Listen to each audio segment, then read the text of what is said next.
The window of Miss Darmonde's room looked out onto Broadway and its theatres. But Lynette Darmonde turned her chair round and sat with her back to Broadway. She was an actress and needed the Broadway theatres. But Broadway did not need her. She was staying in the Hotel Thalia. Actors go there to rest for the summer and then try to get work for the autumn when the little theatres open again. Miss Darmonde's room in this hotel was a small one, but in it there were many mementos of her days in the theatre, and there were also pictures of some of her best friends. She looked at one of these pictures now and smiled at it. "I'd like to know where Lee is now," she said to herself. She was looking at a picture of Miss Rosalie Ray, a very beautiful young woman. In the picture, Miss Ray was wearing a very short skirt, and she was sitting on a swing. Every night in the theatre, she went high in the air on her swing, over the heads of all the people. When she did this, all the men in the theatre got very excited and stood up. This was because when her long, beautiful legs were high in the air, her yellow garter flew off and fell down to the men below. She did this every evening, and every evening 100 hands went up to catch the garter. She did other things. She sang, she danced. But when she got onto her swing, all the men stood up. Miss Ray did not have to try very hard to find work in the theatre.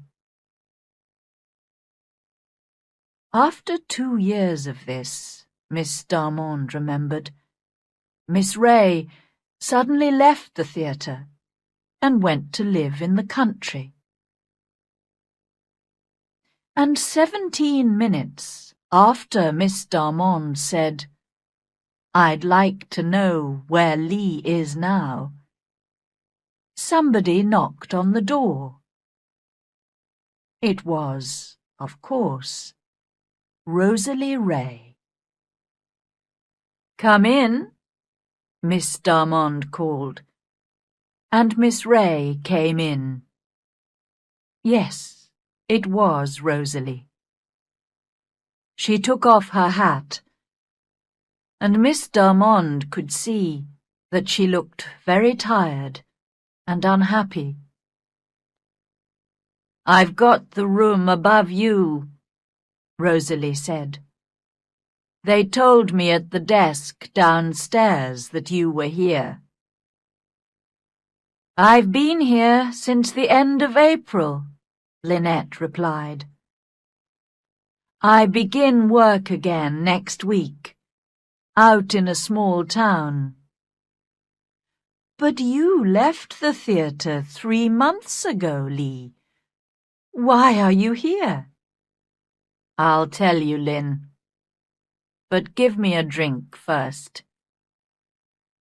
Miss Darmonde passed a bottle to her friend. "Ah, that's good," said Rosalie. "My first drink for 3 months. Yes, Lynn. I left the theatre because I was tired of the life, and because I was tired of men.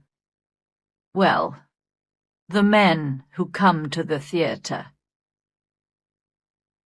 You know we have to fight them off all the time. They're animals. They ask you to go out with them. They buy you a drink or two. And then they think that they can do what they want.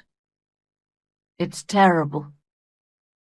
And we work hard. We get very little money for it. We wait to get to the top. And it never happens.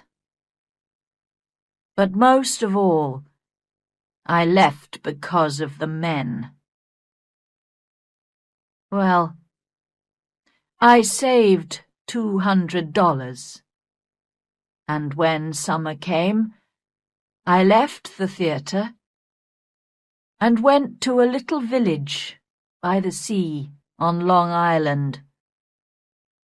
I planned to stay there for the summer, and then learn how to be a better actress. But there was another person who was staying in the same house. The Reverend Arthur Lyle. Yes, Lynn, a man of the church. When I saw him for the first time, I fell in love with him at once. He was a fine man, and he had a wonderful voice. Well, it's only a short story, Lynn. A month later, we decided to marry. We planned to live in a little house near the church, with lots of flowers and animals. No, I didn't tell him that I was an actress. I wanted to forget it and to put that life behind me. Oh, I was happy. I went to church. I helped the women in the village. Arthur and I went for long walks. And that little village was the best place in the world. I wanted to live there forever. But one morning, the old woman who worked in the house began to talk about Arthur. She thought that he was wonderful too. But then she told me that Arthur was in love once before, and that it ended unhappily. She said that in his desk he kept a memento, something which belonged to the girl. Sometimes he took it out and looked at it, but she didn't know what it was, and his desk was locked. That afternoon, I asked him about it. Ida, he said. Of course, I used my real name there. It was before I knew you, and I never met her. It was different from my love for you. Was she beautiful? I asked. She was very beautiful, replied Arthur. Did you see her often? About 10 times, he said. And this memento, did she send it to you? It came to me from her, he said. Why did you never meet her? I asked. She was far above me, he answered.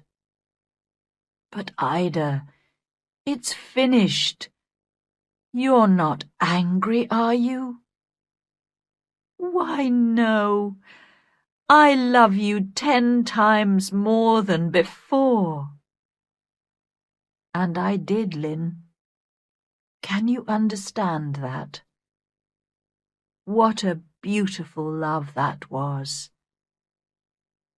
He never met her, never spoke to her, but he loved her and wanted nothing from her. He was different from other men, I thought. A really good man. About 4 o'clock that afternoon, Arthur had to go out. The door of his room was open.